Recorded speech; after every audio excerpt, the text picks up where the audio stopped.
On habite à Aulnay-sous-Bois dans le 93, qui est qualifié de quartier populaire comme zone sensible. Donc il se passe beaucoup de choses. C'est la zone de ceux qui n'ont pas forcément... il y a beaucoup d'habitations en loyer modéré. Et si Théo s'est fait agresser, on va le dire comme ça, c'est parce qu'il habitait ce quartier-là et parce qu'il était noir, entre autres. Le fait d'habiter certains endroits, peut-être donne l'impression à certaines forces qu'ils ont le droit de venir et de se comporter comme ils veulent. Donc l'affaire dite Théo, pour moi, c'est juste entre guillemets l'iceberg qui est visible en surface. Ça cache énormément de choses. Donc pour moi, c'est juste une mise en valeur de tout ce qu'on sait et tout ce qu'on subit tous les jours. Et donc c'est juste l'arbre qui cache la forêt, si je peux dire.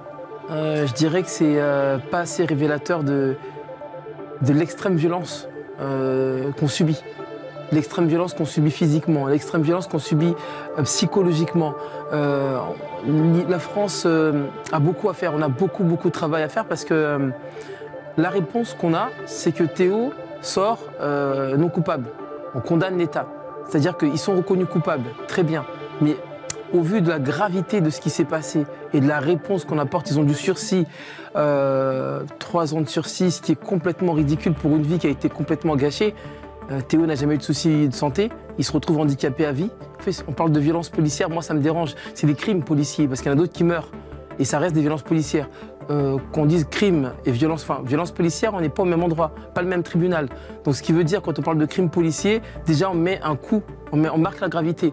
Ensuite, dans les mots, on nous a dans les mots, donc le vocabulaire, il faut le changer. Appeler un chat un chat. Tout le monde a le droit d'être respecté. Le respect, il ne se quémande pas, il se gagne. Et donc là, nous, on a demandé 7 ans de combat.